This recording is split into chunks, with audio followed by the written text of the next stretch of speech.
자, 최근에 있었던 연준 회의 다들 어떻게 보셨나요? 시장이 그야말로 축제 분위기였는데요. 대체 무슨 일이 있었길래 이렇게까지 열광하는 건지 오늘 그 속사정을 시원하게 한번 파헤쳐 보겠습니다. 네, 바로 결론부터 딱 말씀드릴게요. 시장은 연준의 이번 발표를 정말 좋아했습니다. 지금부터 그 이유를 하나씩 아주 쉽게 짚어보겠습니다. 첫 번째, 연준의 비둘기파적 서프라이즈입니다. 아니, 연준이 도대체 뭘 했길래 시장이 서프라이즈라고까지 하는 걸까요? 그 내용을 한번 자세히 들여다보죠. 자, 첫 번째는 이거죠. 기준금리 0.25%포인트 인하. 사실 이건 다들 어느 정도 예상은 했어요. 근데 중요한 건 이 불확실한 상황에서 예상대로 됐다는 그 사실 자체가 시장엔 엄청난 안도감을 줬다는 거죠. 근데 진짜 서프라이즈는 이게 아니었습니다. 바로 이거, 400억 달러. 이만큼 단기 채권을 사주겠다고 발표한 거예요. 이게 왜 중요하냐면 금리 인하보다도 훨씬 직접적으로 시장에 돈을 쫙 뿌리는 효과가 있거든요. 이건 정말 예상 밖의 선물이었죠. 그래서 이 두 가지의 조치를 합쳐서 우리가 비둘기파적이다, 더비시하다 이렇게 얘기하는 겁니다. 평화의 상징인 비둘기처럼 시장을 부드럽게 감싸주겠다, 이런 신호라고 보시면 돼요.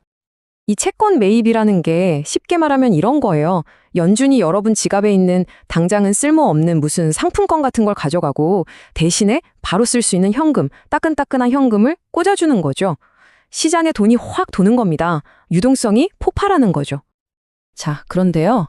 이런 숫자보다 어쩌면 더 중요했던 게 있습니다. 바로 파월 의장이 직접 한 말들이에요. 이 발언 하나하나에 시장이 그야말로 들썩였다니까요. 네, 바로 이 한 문장, 금리 인상은 기본 시나리오가 아니다. 와, 이게 시장을 짓누르던 제일 큰 공포를 그냥 한 방에 없애버린 겁니다. 혹시 금리 다시 올리는 거 아니야? 하는 그 불안감이 싹 사라진 거죠. 그러니까 파월 의장 말을 싹 종합해보면 이런 뉘앙스인 거예요. 지금 경제 괜찮아요. 관세 때문에 좀 시끄럽긴 한데 그거 빼면 문제 없습니다. 이번 금리 인하는 경제가 아파서 먹는 약이 아니라 혹시 모르니까 미리 들어두는 보험 같은 겁니다. 이렇게 말해주니 시장이 얼마나 안심했겠어요? 자, 그럼 가장 큰 걱정거리가 사라졌잖아요? 시장은 어떻게 반응했을까요? 말할 것도 없죠. 전반적인 낙관론, 그야말로 환호했습니다. 이 차트가 시장의 자신감을 아주 잘 보여주는데요. 재밌는 건 거의 모든 섹터가 다 올랐는데 딱 하나, 유틸리티 같은 경기 방어주만 살짝 빠졌다는 거예요. 이게 무슨 뜻이겠어요? 이제 투자자들이 방어는 그만하고 공격적으로 가도 되겠다, 이렇게 생각하기 시작했다는 아주 강력한 신호죠. 그리고 더 중요한 게 있습니다. 바로 중소형주. 이 러셀 2000 지수가 가장 크게 올랐다는 건데요. 이게 의미하는 바가 커요. 그동안 잘 나가던 몇몇 대형 기술주만 가는 장이 아니라 이제 시장 온기가 전반적으로 쫙 퍼지고 있다는 뜻이거든요.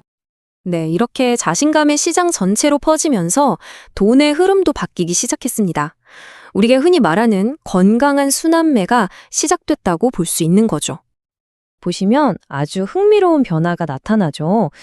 그동안 시장을 이끌던 빅테크에서는 슬슬 차액 실현이 나오는데 그 돈이 어디로 가냐? 바로 금융주나 태양광처럼 금리 인하의 혜택을 직접적으로 받는 곳으로 옮겨가고 있다는 겁니다. 왜냐하면 이런 회사들은 돈을 빌려서 사업을 하니까 금리가 낮아지면 이자 비용이 줄어서 바로 실적이 좋아지거든요. 자, 그럼 이제 제일 중요한 질문이 남았죠. 그래서 이 분위기 계속 갈까? 앞으로의 전망 3가지 단서를 가지고 한번 짚어보겠습니다. 지금 시장을 움직이는 가장 큰 힘이 뭐냐고 물으면 바로 이 생각의 차이입니다. 표를 한번 보세요. 연준은 내년에 금리 한 번 정도 더 내릴 수 있어? 하고 되게 조심스럽게 말하잖아요. 근데 시장은 무슨 소리야? 최소 2번은 내려야 할걸? 하면서 훨씬 더 공격적으로 기대를 하고 있는 거예요. 바로 이 기대감의 격차가 시장을 계속 위로 밀어 올리는 동력인 거죠. 역사는 반복된다고 하죠. 과거에도 지금처럼 예방 차원에서 금리를 내렸을 때 시장이 비슷한 패턴을 보였어요. 처음엔 와 하고 급등했다가 한두 달 정도는 좀 숨을 고르는 시간을 가져요. 그러다가 결국에는 다시 장기적인 상승 추세로 돌아가는 그림이죠. 지금 우리가 1단계와 2단계 그 사이 어디쯤에 와 있는 게 아닐까 생각해 볼 수 있겠습니다. 결국 모든 이야기는 이 질문 하나로 귀결됩니다. 자, 연준이 이렇게 판을 깔아줬는데 그럼 다음 랠리의 주인공은 누가 될까요? 여전히 기존의 강자인 빅테크일까요? 아니면 금리 인하라는 날개를 단 새로운 얼굴들이 나타날까요? 앞으로 시장의 돈이 어디로 흘러가는지를 잘 지켜보는 것, 그게 바로 투자의 가장 중요한 나침판이 될 겁니다.